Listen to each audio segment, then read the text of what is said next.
안녕하십니까. 암호화폐 정보를 전달해드리는 닥터 비트맨입니다. 네, 최근 암호화폐 시장의 하락이 지속되면서 구글 트렌드 검색량이 하락하고 있다는 소식이 나왔습니다. 한번 보도록 하겠습니다.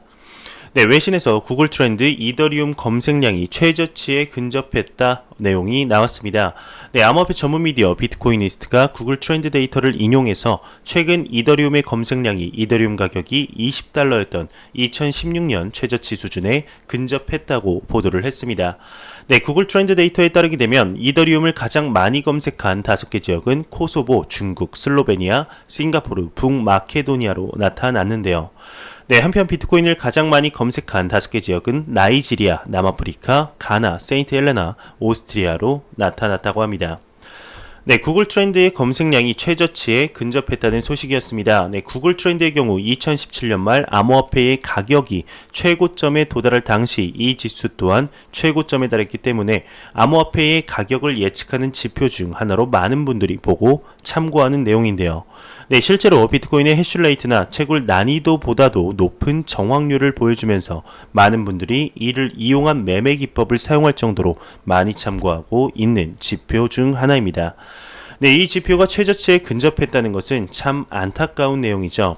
이 구글 트렌드 지수가 최저치에 근접했다는 소식과는 반대로 비트코인의 메이저 거래소 거래량은 증가세가 뚜렷하다고 합니다. 한번 보도록 하겠습니다. 네, 한 리서치에서 비트코인 메이저 거래소의 거래량이 전날 대비 증가세가 뚜렷하다 언급이 나왔습니다. 네, 암호화폐 전문 데이터 분석 및 제공 플랫폼이죠. 토큰 게이저에 따르게 되면 10일 18시 기준 비트코인의 글로벌 평균 시세는 7,305.27달러, 시가총액은 1,324억 2,717만 달러를 기록했습니다. 네, 주요 암호화폐 거래소 내 비트코인의 최근 24시간 거래량은 3억 3,293만 달러를 기록하며 전날 대비 뚜렷한 증가세를 보였다고 하는데요.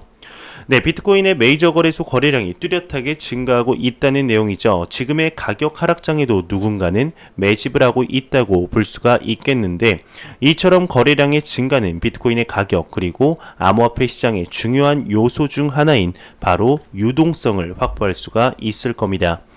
네, 이 유동성 확보가 중요하다고 언급한 자가 있습니다. 한번 바로 보도록 하겠습니다. 네, 크라켄의 OTC 총괄은 거래소의 비트코인 유동성 확보가 중요 요소다 언급이 나왔습니다. 네, 암호화폐 전문 미디어 코인텔레그래프에 따르게 되면 미국 암호화폐 거래소 크라켄의 장외거래 부서 총괄 넬슨 미디어가 비트코인의 유동성을 확보하는 데 있어 거래소는 가장 중요한 인프라라며 거래소 수가 증가하면 비트코인 유동성도 증가한다라고 언급을 했습니다. 네, 그는 또 사람들은 금융 위기를 통해 유동성의 중요성을 깨달았다 하지만 대부분 국가의 암호화폐 관련 규제 불확실성이 비트코인의 유동성 증가를 억제하고 있다 설명을 했습니다. 네, 비트코인의 유동성 확보가 중요한 요소다 언급을 하고 있는데요. 네, 암호화폐나 주식시장의 기사 내용들을 보게 되면 유동성이라는 단어가 유독 많이 나오게 됩니다. 네, 유동성이라는 것을 한마디로 정의하면 바로 돈입니다. 즉, 유동성은 돈이다 라고 생각하시면 되는데, 만약에 유동성 부족이라는 말이 신문에 나오면 돈 부족이라는 뜻과 같은 뜻으로 해석하시면 이해하기가 쉬우실 것 같아서 한번 말씀드려 봤습니다. 네, 최근 암호화폐 하면 떠오르는 기업, 대표적인 기업 중 하나가 바로 그레이스케일의 비트코인 투자 신탁 자산인데요. 이 그레이스케일의 비트코인 투자 신탁 자산이 올 들어 300%가 증가했다는 소식이 나왔습니다. 네, 비트코인의 투자 신탁의 경우 기관 투자자들이 쉽게 투자할 수 있는 방법 중 하나인데요. 네, 여태까지는 아시아에서는 나오지 않아서 많은 아쉬움을 자아냈었습니다. 네, 하지만 이번에 아시아에서 비트코인 투자 신탁을 최초로 출시한다고 합니다. 한번 보도록 하겠습니다. 네, 아시아 최초 비트코인 투자 신탁이 출시가 되었습니다. 관리 기관은 코인베이스라고 하는데요. 네, 홍콩 거점의 자산 운용사인 IDEG 인베스트먼트는 총 2억 달러 하나로 약 2,384억 원 규모의 새로운 비트코인 투자 신탁인 아시아 비트코인 트러스트 I와 알타마이닝 트러스트 I를 출시했습니다. 네, 아시아 비트코인 트러스트는 기존의 금융 상품인 그레이스케일의 비트코인 트러스트 GBTC와 같은 수동적인 서비스가 아니라 해지 및 재정 거래 전략을 적용해 투자자의 수익을 추구하며 드로우다운, 즉 직전 고점에서 다음 저점까지의 하락 리스크를 효과적으로 제어할 수 있다고 언급을 하고 있습니다. 네, 알타스 마이닝 트러스트는 이제 대형 참가에 의한 경쟁 심화로 비트코인 마이닝 사업에 관련된 하드웨어 그리고 인프라 및 전력 비용이 최적화되어서 연간 수익 40에서 80억 달러를 추정하는 가운데 ID 이지 인베스트먼트의 고수익률을 바탕으로 비트코인 마이닝 활동 이익에 참여하고 공유할 수 있는 투자 수단의 하나로 제공이 된다고 합니다. 네, 이번 출시에 따라서 DEG의 이제 설립자 레이몬드 위안은 기관 투자자가 포트폴리오에 디지털 자산을 포함할 시기가 찾아왔다고 강조를 했는데요. 네, 이번 출시되는 투자 신탁의 자산 관리는 96만 6,230BTC로 12월 2일 기준 하나 약 8조 2,835억 원 이상을 보유하는 세계 최대 암호화폐 자산 관리 회사 코인베이스 커스터디가 이렇게 맡고 신탁 관리 등을 실시하는 수탁자는 아시아에서 1000개 이상의 고객 기반을 가진 대형 신탁 회사인 프로파운드 트러스트 컴퍼니가 맡는다고 합니다. 네, 비트코인의 유동성 확보가 중요하다는 언급과 더불어서 이제 아시아 최초의 비트코인 투자 신탁이 출시했다는 소식이었습니다. 네, 이 기사 내용에서 나온 것처럼 기관 투자자들의 거대한 자금 유입을 기대할 수 있는 소식이 아닌가 싶은데요. 네, 최근 하락하는 암호화폐 시장 속에서도 갈수록 증가해가는 기관의 유입이 암호화폐 시장을 불장으로 이끌 수 있는 시작점이 될 수 있을지 보도록 하겠습니다. 네, 암호화폐 시장의 선진국 하면 떠오르는 국가가 있습니다. 바로 일본인데요. 네, 그리고 얼마 전 JPM 코인을 출시하면서 리플의 대항마가 될 것이니만이 이 때문에 리플 XRP가 망할 것이다 말 것이다 말이 많았던 기관이었습니다. 네, 바로 JP 모건인데요. 이 아무 상관 관계가 없을 것만 같은 일본과 JP 모건의 연결고리가 생겼습니다. 네, 이 연결고리가 무엇일지 코인마켓캡에서 가격 보고 바로 알아보도록 하겠습니다. 네, 코인마켓캡에서 메이저 탑10 코인들을 전반적으로 살펴보도록 하겠습니다. 네, 시가총액의 1위 비트코인 같은 경우는 2.8% 하락하며 870만원대, 2위의 이더리움은 2.35% 하락하며 17만 4천원대, 리플 XRP 같은 경우는 2.7% 하락하며 265원대를 보여주고 있습니다. 네, 비트코인 더미넌스 같은 경우는 66.8%로 전날과 크게 다르지 않은데요. 여전히 강력한 암호화폐의 비트코인 시가총액 점유율을 볼 수가 있겠네요. 네, 그러면 다시 본론으로 들어가겠습니다. 과연 일본과 JP 모건과의 연결고리가 무엇일지 지금 바로 보도록 하겠습니다. 네, 일본 내 80여 개의 은행들이 JP 모건의 블록체인 결제망에 가입할 계획이라고 언급이 나왔습니다. 네, 일본 내 80여 개의 은행이 JP 모건의 블록체인 결제 플랫폼 IIN에 가입하는데 관심을 보였다고 하는데요. 네, IIN은 인터뱅크 인포메이션 네트워크의 줄말입니다. 네, JP모건의 이사인 다이자 부로 사나이는 화요일 블룸버그와의 인터뷰에서 이 숫자는 현재 전 세계적으로 360개가 넘는 은행을 보유하고 있는 네트워크 상에서 단일 국가로는 가장 많은 수라고 언급을 했는데, 네, 사나이는 IIN이 일본 은행들이 자금 세탁 위험과 싸우는데 도움을 줄 수 있을 것이라고 언급을 했습니다. 네, 이 네트워크는 현금 수령자들에 대한 심사를 더 빠르고 효율적으로 만들기 때문이라고 하는데요. 네, 일본 은행들은 2014년 국제자금 세탁 방지 기구죠, FATF에게 자금 세탁 방지 대책을 강화하라는 압력을 받아왔었죠. 네, FATF는 지난달 일본 현지 실사를 마치고 내년에 그 결과를 발표할 계획인 것으로 알려졌습니다. 네, 일본 3대 금융그룹인 스미모토 그룹 계열의 신탁은행인 스미모토 미츠시 트러스트뱅크도 IIN 가입 의향서를 서명한 은행 중 하나인데요. 네, 스미모토의 다카시 엔도 재무무서 총괄은 IIN이 은행 간 문의로 인한 지연을 최소화하고 그만큼 자금 세탁을 막기 위한 사법당국과의 신속한 협력에 도움을 줄 수 있을 것이다 언급을 했습니다. 네, JP모건은 고유 블록체인 플랫폼인 쿼럼에서 회원 은행들이 국제결제와 관련된 정보를 교환할 수 있도록 하는 IIN 네트워크를 2017년에 처음 시작을 했는데, 네, 네트워크상에서 주목할 만한 은행으로는 도이치뱅크, 캐나다 왕립은행, 호주 및 뉴질랜드 은행그룹 등이 있다면서 내용이 마무리되고 있습니다. 네, 일본 내의 80여 개의 은행들이 JP모건의 블록체인 결제망에 가입할 계획이라는 내용이었습니다. 네, 최근 일본에서 많은 소식들이 나오고 있는 가운데 어제는 일본의 한 의원이 암호화폐 선진국으로서 쐐기를 박는 법안을 발의했었죠. 네, 세제 요구를 통해서 전 세계의 암호화폐 강국으로 만들겠다는 취지를 강력하게 밝혔었습니다. 네, 현재 이 JP 모건뿐만 아니라 SBI 등 많은 기업들이 일본 내 수많은 은행들과 협력하며 암호화폐의 실사용화를 가속화시키고 있는데요. 네, 2019년까지는 준비 단계였다면 2020년에 들어서 그 준비가 폭발하는 해가 되지 않을까 하는 생각이 드네요. 네, 일본의 소식과 더불어서 중국에 관한 소식이 나왔습니다. 중국에 관한 소식이 나왔는데 예전에 친암호화폐적인 기조의 중국과는 다르게 요즘 나오는 소식들을 보면 그리 좋지 못한 소식들이 계속해서 나오고 있습니다. 네, 한번 보도록 하겠습니다. 네, 중국의 국영방송사가 본토내 거래소 6곳을 폐쇄하겠다 언급을 했습니다. 네, 복수의 중국 블록체인 미디어에 따르게 되면 10일 중국 관영 중국 중앙방송이죠. 네, CCTV는 지난달에 이어서 블록체인 사기 관련 내용을 보도하면서 올 들어 중국 본토 내 암호화폐 거래소 6곳이 문을 닫았다 언급을 했습니다. 네, CCTV는 관련 부처가 7차례에 걸쳐 203개의 역외 암호화폐 거래소에 대해 기술적 조치를 취했으며 2대 비은행 결제 기관을 통해 제한한 관련 계정 수는 1만 개에 달한다고 언급을 하면서 위챗이죠. 중국판 카카오톡에서 폐쇄시킨 가상화폐 관련 마케팅 미니 프로그램 및 공공 계정은 약 300개라고 설명을 했습니다. 네, CCTV는 지난달 18일에도 블록체인 투자 사기와 관련한 내용을 집중적으로 다룬 바가 있었죠. 네, 중국 내 국영 방송사에서 본토 내 6곳의 거래소가 문을 닫았다고 언급한 내용이었습니다. 네, 최근 중국이 암호화폐의 사기 피해를 빌미로 단속을 거세게 하면서 멀쩡한 거래소들까지 불똥이 튀는 듯한 모습을 보여주고 있는데요. 네, 블록체인은 좋은 거, 암호화폐는 나쁜 거라는 프레임을 씌우는 듯 했지만 어제 또 디지털 화폐를 두 곳의 지역에서 시범 운영한다라는 이상 애매한 포지션을 보이고 있습니다.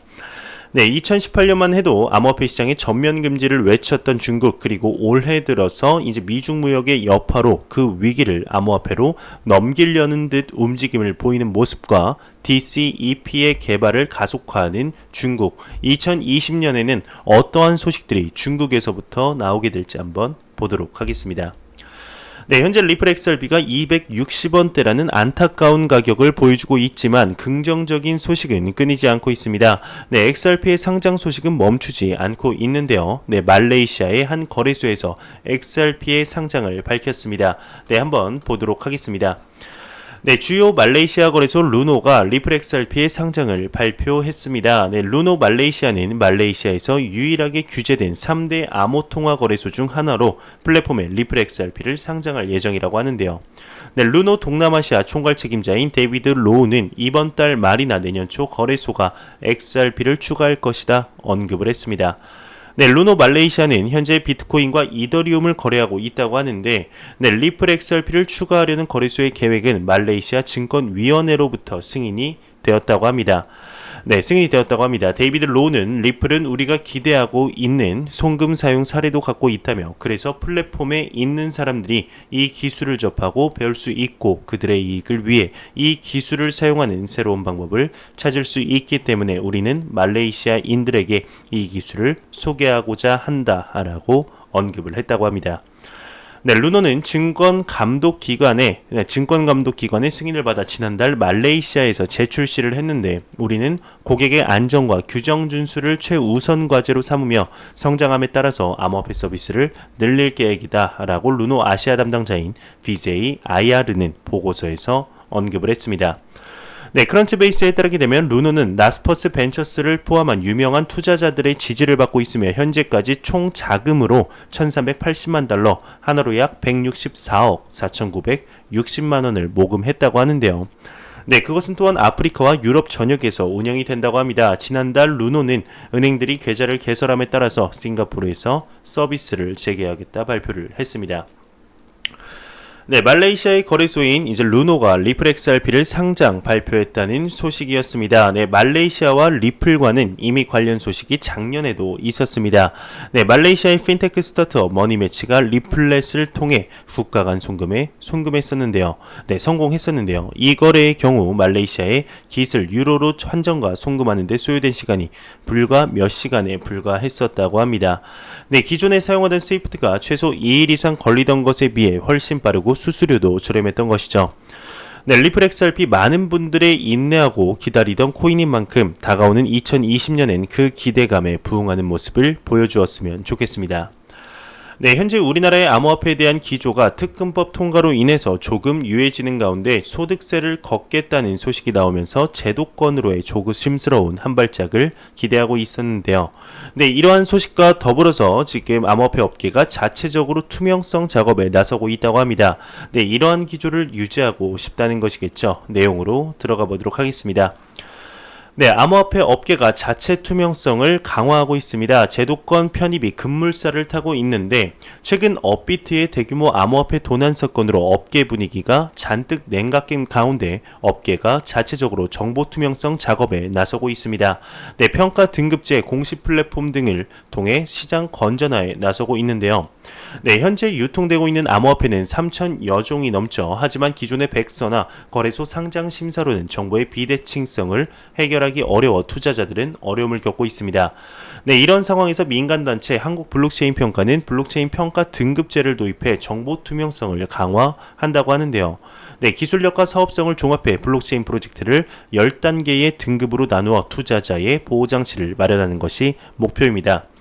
네, 한국 블록체인 평가의 대표이사인 최종관 대표이사는 블록젝터들로부터의 우리가 평가할 때 필요한 재무적 정보라든가 기술적 진척도 등 여러 가지 신뢰 있는 자료를 받아 이를 토대로 기술 및 사업 평가를 하게 된다고 언급을 하고 있습니다. 네, 업계가 직접 마련한 공시 시스템도 생겨났다고 하는데요. 네, 국내 유일 암호화폐 전문 공시 플랫폼 쟁글은 국내 대형 암호화폐 거래소와 협력해 시장 건전화에 나서고 있다고 합니다. 네, 크로스앵글의 공동대표 김준우 공동대표는 어떤 프로젝트를 살펴보고 투자하고 사용하게 될 것인가에 대한 안내가 필요하다며 현존하는 공시 시스템을 기준으로 정기 공시, 상시 공시, 공지 사항 등 필요한 정보들을 제공하고 있다고 합니다. 네, 시장 투명성을 강화하려는 자발적인 움직임이 커지고 있는 가운데 암호화폐 시장의 제도권 진입 작업도 이제 속도를 내고 있는데요. 네, 암호화폐 거래소를 금융회사로 보고 자금 세탁과 테러 자금 조달을 방지하기 위한 내용을 담고 있는 특금법이죠. 특정 금융거래 정보의 보고 및 이용 등에 관한 법률 개정안이 시행되면서 거래 투명성을 한층 끌어올릴 것으로 전망된다며 내용이 마무리되고 있습니다. 네, 암호화폐 업계가 자체적으로 투명성을 강화하고 있다는 소식이었습니다. 현재 대한민국의 암호화폐에 대한 긍정적인 기조를 무너뜨리고 싶지 않다는 암호화폐 업계 전체의 움직인 것이죠. 네, 기업과 정부와의 시너지 효과로 대한민국에서도 암호화폐의 건강한 발전을 기대해도 되는 날이지 않을까 생각이 듭니다. 네, 규제로 힘들었던 2018년, 2019년이었던 만큼 2020년에는 더 포용적인 자세로 발전해 나갔으면 좋겠습니다. 네, 티켓마스터 부사장은 2025년 티켓 시장 스마트 컨트랙트 활용 규모가 62억 달러에 달할 것이다 언급을 했습니다. 네, 암호화폐 전문 미디어 코인텔레그래프에 따르게 되면 글로벌 티켓 판매 업체 티켓마스터의 블록체인 부서 부사장 샌디 카운트가 오는 2025년 티켓 판매 산업 내 스마트 컨트랙트 기술 시장 규모가 62억 2천만 달러에 달할 것이라고 전망을 했습니다. 네, 이와 관련 그는 티켓 판매 업체들이 스마트 컨트랙트를 통해 다른 서비스 제공 업체와 원활한 통합을 이룰 수 있을 것이라며 스마트 컨트랙트 등 블록체인 기술을 통해서 4에서 5억 장의 티켓 판매를 지원하는 게 목표다 강조를 했네요. 네, 산단테르 은행은 이더리움 기반의 발행 채권을 전액 상환을 했다고 합니다.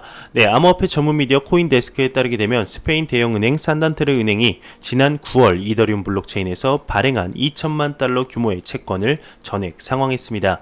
네, 이와 관련 웰런 산단테르 디지털 투자 은행 전무이사는 해당 기술은 증권 발행 시스템을 효율화할 수 있는 실질적인 솔루션이다라고 밝혔다고 하네요. 네, 텔레그램 토큰 세일이 뉴욕 멜론 은행을 이용한다는 소식이 나왔습니다. 네, 암호화폐 전문 미디어 코인데스크에 따르게 되면 텔레그램이 지난해 토큰 세일로 17억 달러를 조달하는 과정에서 뉴욕 멜론 은행과 크레딧 스위스를 이용한 것으로 나타났습니다. 네, 이는 미국 증권거래위원회 SEC가 텔레그램 존 하이먼 전 최고 투자 고문에게 토큰 세일 관련 증언을 요청하는 내용의 주문서를 9일 뉴욕 남부지법에 제출하며 밝혀졌다고 하는데, 네, 법원은 오는 2월 18일에서 19일 텔레그램의 토큰 세일이 미등록 증권 판매인지 여부를 청취할 예정이라고 합니다. 네, H닥은 이제 프라이데이 테스트넷을 가동한다고 합니다. 파이낸셜 뉴스에 따르게 되면 정대선 현대 BSNC 사장이 설립한 블록체인 기술 전문 기업 H닥 테크놀로지가 이제 자체 블록체인 메인넷 프라이데이 시범 버전 개발을 완료하고 소스 코드를 공개했습니다. 네, 지난해 자체 블록체인 메인넷을 출시한 바 있는 H닥은 기존 메인넷의 보안을 강화하고 블록 생성 방식을 개선한 메인넷을 새롭게 출시해서 사물 인터넷, IoT 등 다양한 서비스를 블록체인에 올릴 수 있도록 할 계획이라고 하는데요. 네, H닥은 10일 GitHub에 프라이데이 테스트넷 소스 코드를 공개해 이를 바탕으로 누구나 자신만의 블록체인 프로그램을 만들 수 있도록 했다고 합니다. 네, 엑센추어는 대다수 금융기업이 블록체인 리스크 평가 역량이 부족하다 언급을 했습니다. 글로벌 IT 컨설팅 기업 엑센추어가 최근 전 세계 유력 은행, 보험사, 증권사 700여 명의 고위 관계자를 대상으로 리서치를 진행한 결과 단 5%만이 블록체인 기술 도입에 따른 리스크를 진행하고 있다 대답을 했습니다.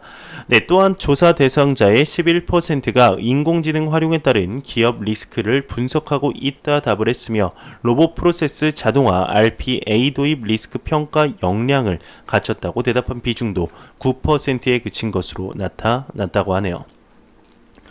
네, 블록체인 투자사 블록코어는 피르마체인에 전략적 투자를 하겠다 언급을 했습니다. 네, 블록체인 전문업체 피르마체인에 따르게 되면 블록체인 투자사 블록코어가 최근 피르마체인에 전략적 투자를 진행했다 밝혔습니다. 네, 투자 규모는 비공개로 진행이 됐다고 하는데 이와 관련해 블록코어의 이명철 대표는 피르마체인의 솔루션은 이미 국내외 기업에서 다양하게 활용되고 있다며 블록체인의 클라우드를 입혀 전자문서의 위험을 줄여서 기존에 막지 못한 계약상의 비밀 유출 등에 대비할 수 있어 잠재력이 크다 판단해 투자하게 되었다고 합니다. 네, 바이오크는 임상시험에 세계 최초 블록체인을 도입을 했습니다. 머니투데이에 따르게 되면 임상시험에 블록체인 기술을 도입한 첫 사례가 국내에서 나왔습니다. 네, 의료 데이터 관리 스타트업 바이오크는 기술 검증이나 테스트 차원이 아닌 실제 임상시험에서 블록체인 기반의 데이터 관리 시스템이 도입되는 것은 이번이 세계 최초다 언급을 했습니다. 네, 바이오크는 최근 국내 한 상급 종합병원과 임상시험 데이터 관리를 계약을 체결했다고 하는데 이 회사는 블록체인 임상시험 데이터 관리 시스템 바이오크 EDC를 개발했습니다. 네, 이번 계약으로 바이오크는 2019년 말부터 5년간 데이터 관리 업무를 수행할 계획이라고 하는데요. 네, 암 환자를 대상으로 국내 다기관에서 진행하는 의약품 임상 시험이라고 합니다. 네, 우간다 경찰 당국이 암호화폐 폰지 사기 혐의 회사 임원을 체포했습니다. 네, 암호화폐 전문 미디어죠. 코인텔레그래프 터키에 따르게 되면 우간다 경찰 측이 암호화폐 폰지 사기 혐의를 받고 있는 암호화폐 기업 두나미스코인의 임원을 체포했습니다. 네, 경찰 당국에 따르게 되면 이번 사건의 피해자는 1만여 명이라고 하는데 피해액은 100억 우간다 실링, 즉 하나로 약 33억 원에 달하는 것으로 알려졌습니다. 네, 앞서 해당 업체는 40%의 투자 수익률을 보장한다며 투자자들로부터 자금을 챙겨 도주한 것으로 나타났네요. 네, 덴마크 국세청은 암호화폐 탈세 혐의자에 대한 경고 서한을 보냈습니다. 네, 암호화폐 전문 미디어 코인데스크에 따르게 되면 덴마크 국세청 스카테스티 렐센이 암호화폐를 통한 탈세가 의심되는 투자자들을 대상으로 경고 서한을 보냈습니다. 네, 해당 기관은 서한을 통해서 탈세 혐의자들은 자신의 암호화폐 거래 내역에 따라서 세금 신고서를 수정해야 하며 이를 어길 시 처벌을 받게 될 것이다 경고를 했는데 네, 또한 대상자들은 거래 당시 환율과 거래 목적 등 정보를 당국에 제출해야 하며 은행에서 발행된 청구서와 현재 암호화폐 보유량도 신고해야 한다고 이렇게 언급을 했는데 네, 소식통에 따르게 되면 덴마크 국세청은 법적 절차를 통해 올해 초 거래소 3곳에 덴마크 사용자 2만여 명의 개인정보를 수집한 것으로 알려졌다고 하네요. 네, 안 보고 가면 섭섭하겠죠. 크립토 공포 탐욕 지수입니다. 네, 26포인트로 전날 대비 6포인트가 내렸습니다. 이는 투자 심리가 소폭 악화됐다는 의미로 공포 단계가 지속되고 있는데 이 지수는 0이면 공포 100이면 낙관이라고 보시면 되겠습니다. 26 절대 높은 수치가 아니죠. 아무리 암호화폐 시장을 공부를 해도 내 돈, 내 투자금 투자하기 너무나 무섭다 정도로 보시면 될 것 같습니다. 네, 그러면 코인마켓캡에서 가격 보고 마무리하도록 하겠습니다. 리플 XRP 기준 265.31원입니다. F5번 한번 눌러보도록 하겠습니다. 과연 얼마일까요? 네, 264.86원 조금 더 하락하는 모습을 보여주고 있는데요. 네, 이러한 소폭 하락이 대규모 상승으로 가는 발판이 되길 진심으로 바라보겠습니다. 네, 제가 준비해온 소식은 여기까지입니다. 영상이 도움이 되셨다면 구독과 좋아요 그리고 광고 한 편만 처음부터 끝까지 시청해 주시기 바랍니다. 이 채널은 오직 광고 수익으로 운영이 되게 됩니다.